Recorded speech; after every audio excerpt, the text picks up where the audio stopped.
ओम शांति। भाग्य विधाता भाग 2।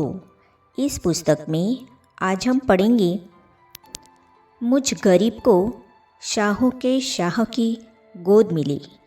इस विषय पर ब्रह्मा कुमार विशंभर दयाल जी अपने अनुभव सुनाते हैं। चलिए आज हम इसे पढ़ते हैं। बात सन 1960 की है। ईश्वरीय ज्ञान में चलने वाले एक भाई सुंदरलाल वकील द्वारा मुझे त्रिमूर्ति के चित्र वाला एक पर्चा मिला। उस पर्चे में 3 देवताओं के ऊपर एक बिंदी बनी हुई थी, जिस पर लिखा था परमपिता परमात्मा शिव। मेरे दिमाग में खलबली पैदा हुई कि इस बिंदी में ज़रूर कोई राज है। मैं दिल्ली के कमलानगर क्षेत्र में रहता था। वही ब्रह्मा कुमारी आश्रम था। वहाँ जाना हुआ तो शिव बाबा का सत्य परिचय मिला। मुझे यह ज्ञान हुआ कि शिव ही परमात्मा है और वे वर्तमान समय साधारण मनुष्य तन में अवतरित हुए हैं। उनको इन नेत्रों से देखने की बड़ी तमन्ना हुई। मुझे सेवा केंद्र पर आते कुल 2 ही मास हुए थे। दादी हृदय मोहिनी जी पार्टी लेकर मधुबन आ रही थी। मैंने भी आग्रह किया कि मैं भी चलूँगा। दादी जी ने नियम के अनुसार कहा कि पहले 1 साल धारणा में रहो, फिर चलना। मैंने दादी जी से कहा, यदि कल ही मेरा शरीर छूट जाता है तो मैं इस अद्भुत चरित्र को देख नहीं पाऊँगा। मैंने जिद की तो जगदीश भाई ने ब्रह्मा बाबा को टेलीग्राम किया कि एक नया भाई आबू आना चाहता है। बाबा ने स्वीकृति दे दी कि बच्चा भले ही आए। बाबा से तो छुट्टी मिल गई, पर दूसरी परीक्षा आ गई। मैं चावड़ी बाजार में पेपर की दुकान पर काम करता था। वहाँ से छुट्टी नहीं मिली। मालिक मुंबई गया हुआ था। मैंने मुंबई टेलीग्राम किया तो उत्तर मिला, 2 दिन में आ रहा हूँ, आकर छुट्टी दूंगा। 2 दिन के बाद वहाँ आया और छुट्टी मिली, परंतु मन में विचार आया कि अकेला कैसे जाऊँ। पता नहीं किस दिशा में है मधुबन।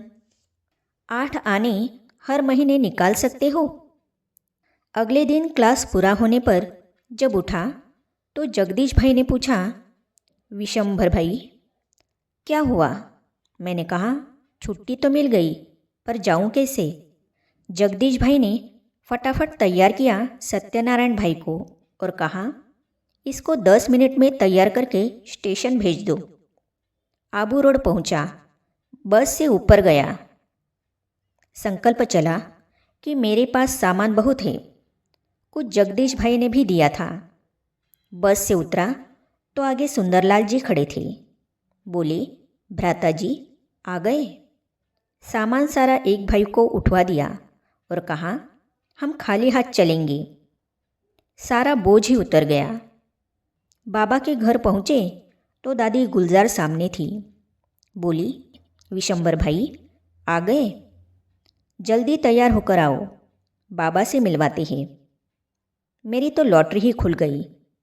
बाबा के कमरे में मैं, दादी और बाबा, चौथा कोई था नहीं। बाबा ने गोदी में लिया तो अनुभव हुआ कि गरीब घर वाले ने शाहों की शाह की गोद ले ली।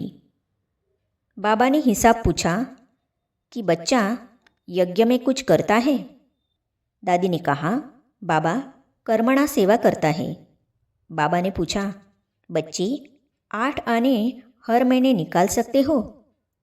इतना सुनते ही मेरे नैनों से अश्रुधारा बह पड़ी।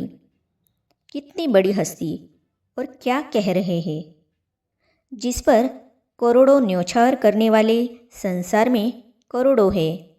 वे मेरे से 8 आने की मांग कर रहे हैं, वो भी इसलिए कि उस भाग्य विधाता को मेरा भाग्य बनाना है।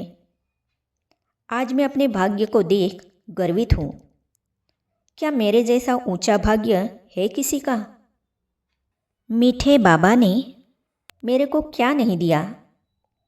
भक्त भगवान को भोग लगाते हैं और यहाँ स्वयं भगवान अपने हाथों से हम बच्चों के मुख में टोली डालते, बाजरे की रोटी पर मक्खन लगाकर खिलाते। हम कहाँ थे, क्या थे? प्यारे बाबा ने हम बच्चों को पलकों पर बिठा लिया, फर्श से उठाकर अर्श पर बैठा दिया।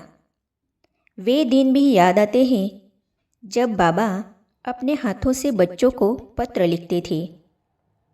प्यारे बाबा, मुझ साधारण आत्मा को चुनकर आपने विशेष में विशेष बना दिया। मीठे बाबा, प्यारे बाबा, कैसे मैं आपका शुक्रिया अदा करूं? आगे हम पढ़ेंगे ब्रह्मा बाबा के साथ के यादगार पल। इस विषय पर ब्रह्मा कुमार BS त्यागी जी अपने अनुभव सुनाते हैं, तो इसे हम पढ़ेंगे अगली कड़ी में। तो ये जानने और पढ़ने के लिए इस चैनल को सब्सक्राइब करने के साथ ही साइड में जो बेल आइकॉन है उसे भी क्लिक कीजिए, ताकि आने वाली सभी वीडियो और अब तक की सारी वीडियो आप तक पहुंचती रहेगी। ओम शांति।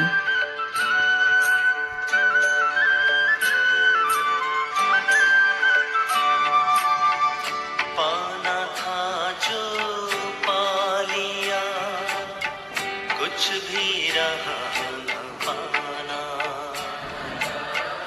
पाना था जो पा लिया, कुछ भी रहा